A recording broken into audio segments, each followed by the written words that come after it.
अस्सलाम वालेकुम। Cooking with तायरा में खुशामदीद। कैसे हैं आप सब?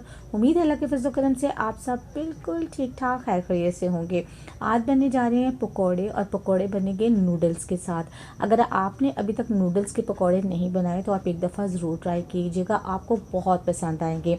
ये नूडल्स पकौड़े बनाने बहुत ही आसान है।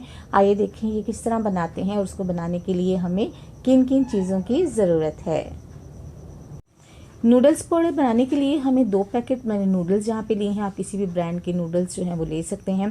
स्पाइसेस में हाफ़ टी स्पून यूज़ होगा धनिया पाउडर, नमक हस्बे जायका इसके अंदर जाएगा, हल्दी पाउडर जाएगा हाफ़ टी स्पून, कुटी हुई लाल मिर्च जो है वो इसमें जाएगी 1 पिंच, और सुर्ख मिर्च जाएगी 1 टीस्पून। बाइंडिंग के लिए यहाँ पे हमने 3 टेबलस्पून इस्तेमाल किया है कॉर्नफ्लोर, और 1 टेबलस्पून इसमें इस्तेमाल करेंगे मैदा। 1 अंडा जाएगा, 1 अदद प्याज स्लाइस काट लेंगे इसको, 3 अदद सब्ज़ मिर्चों को बारीक काट लिया है, और 3 टेबलस्पून ही मैंने यहाँ पे धनिया लेकर काट लिया है। देखिए यहाँ पे मैंने 2 अदद आलू लिए हैं। आलूओं को मैंने छील लिया है, धो लिया है, और अब इन आलूओं को करना है कद्दूकश। मुझे जो पकोड़े बनाने हैं उसमें ये 2 आलू भी चाहिए थे, और इसको कद्दूकश करके मैंने शामिल करना है। आपने इसको अच्छी तरह से कद्दूकश कर लेना है। जब ये दोनों आलू कद्दूकश हो जाएंगे तो फिर मैं आपको बताती हूँ कि हम नेक्स्ट प्रोसेस जो है वो इससे क्या करने वाले हैं आलूओं के साथ। देखें जी आलू तो बहुत अच्छे से हो रहे हैं हमारे। आलू हमारे जो है वो ग्रीट हो गए हैं। अब हमने इनका पानी अच्छे से जो है वो दबा दबा के निकाल देना है, और अब नूडल्स को बॉईल करते हैं। कढ़ाई में मैंने पानी डाल के चूल्हे पे चढ़ा दिया है। बिस्मिल्लाहिर्रहमानिर्रहीम। इसके अंदर जैसे नॉर्मली हम नूडल बॉईल करते हैं ना, वैसे ही आपने नूडल्स बॉईल कर लेंगे, लेकिन याद रखना आपने इसको फुल कुक नहीं करना। आपने इसको तकरीबन हाफ़ डन करना, ताकि नूडल्स जो है ना उनकी शेप ख़राब ना हो, और वो हाफ़ जो है वो बॉईल हुई हों, फुल जो है वो कुक ना हो। नूडल्स जो हैं वो हमारी हाफ़ डन हो गई हैं। अब इसको इसमें निकालते हैं, पानी अच्छे से स्टेन करके इनको अच्छी तरह से ठंडा कर लेते हैं, क्योंकि जब तक ये ठंडी होंगी तभी हम इसको यूज़ कर सकेंगे। गर्म को हमने यूज़ नहीं करना, तो ठंडा कर लेते हैं इसको। देखिए जी ले लिया है हमने मिक्सिंग बाउल। बिस्मिल्लाहिर्रहमानिर्रहीम। सबसे पहले मैंने आलूओं का पानी अच्छी तरह से दबा के निकाल दिया है, ये बिल्कुल ड्राई हो चुके हैं। और इसके बाद अब इसके अंदर हम डाल देंगे बॉयल की हुई नूडल्स, शामिल करेंगे इसके अंदर। तो चलिए वो भी शामिल कर देते हैं। बिस्मिल्लाहिर्रहमानिर्रहीम। आपने देखा कि नूडल्स जो हैं वो बॉयल हुई हैं, इसमें अभी कोई स्पाइसेस वगैरह कुछ भी मैंने शामिल नहीं किया। जस्ट मैंने थोड़ा सा नमक इसमें डाला था, और अब इसमें बिस्मिल्लाहिर्रहमानिर्रहीम कॉर्नफ्लोर डाल देते हैं और मैदा डाल देते हैं इसके अंदर। अब तमाम स्पाइसेस भी इसके अंदर शामिल कर देते हैं हम, और साथ ही सब्ज़ मिर्चें और धनिया और प्याज भी इसके अंदर शामिल कर देते हैं।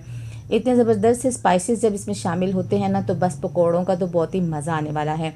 अब नूडल्स का जो मसाला निकला था ना, वो भी इसके अंदर शामिल कर देते हैं, ताकि उसका फ्लेवर भी इसके अंदर चला जाए। अंडा शामिल कर देते हैं इसके अंदर। तो चलिए जी अब बारी है मिक्सिंग की, तो अच्छी तरह से तमाम चीज़ों को मिक्स कर लेते हैं। बिस्मिल्लाहिर्रहमानिर्रहीम। पिज़्ज़ा हमारा अच्छी तरह से रेडी हो गया है। नूडल्स और आलू और तमाम स्पाइसेस सब मिक्स हो गए हैं, और अब बारी है इनको फ्राई करने की। आइए फ्राई करते हैं। ऑयल गर्म हो गया है। बिस्मिल्लाहिर्रहमानिर्रहीम। अब जिस तरह हम पकौड़े निकालते हैं ना, वैसे ही आप स्पून से इसमें डाल लें या हाथों की मदद से इसमें डाल लें। इट्स अप टू यू, लेकिन अपने हाथों को बहुत एहतियात से ऑयल से बचा के रखिएगा, ताकि आपके हाथों पे ऑयल जो है वो गिर ना जाए, क्योंकि ये बहुत ही ज़्यादा डेंजरस होता है। जब आप पकौड़े इसमें डाल लें तो आपने एक तो इसको बिल्कुल भी टच नहीं करना, क्योंकि ये जब तक अपनी शेप जो है वो नहीं सेट कर लेते उस वक्त तक आपने इसको बिल्कुल हिलाना नहीं है। और दूसरा जो है वो आपने इसकी फ्लेम जो है वो मीडियम रखनी है, आपने बिल्कुल हाई फ्लेम नहीं रखनी। तो देखिए तकरीबन 2 से 3 मिनट हो गए हैं। ये एक तरफ से अच्छी तरह से ये देखें गोल्डन गोल्डन हो गए हैं। तो अब मैंने इनकी साइड जो है वो चेंज कर दी है। इसी तरह दोनों तरफ से बारी बारी पलट के तो अच्छी तरह से इनको क्रिस्पी गोल्डन कर लेंगे।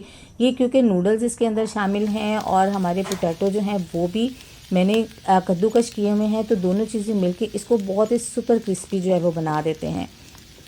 तो देखिए सेकेंड बैच जो है, पहला बैच मैंने निकाल लिया था और सेकेंड बैच जो है वो भी रेडी हो गया है। पकोड़े तो हमारे बहुत ही ज़बरदस्त शानदार से क्रिस्पी बन गए हैं। आप एक दफ़ा इसे ट्राई ज़रूर कीजिएगा, ये मेरी सजेशन है। चलिए जी टेस्ट करके देखते हैं कि हमारे पकोड़े कैसे बने हैं। बिस्मिल्लाहिर्रहमानिर्रहीम। सुपर ज़बरदस्त, बहुत ही आला बने हैं।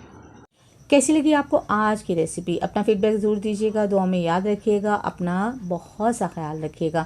अल्लाह ताला आपको ज़िंदगी की तमाम खुशियाँ अता फ़रमाए। आपकी ज़िंदगी में कोई दुख, कोई गम, कोई परेशानी कभी भी ना आए। आमीन सुम्मा आमीन। नेक्स्ट वीडियो तक के लिए ताहिरा को इजाज़त दीजिए। अल्लाह हाफिज़।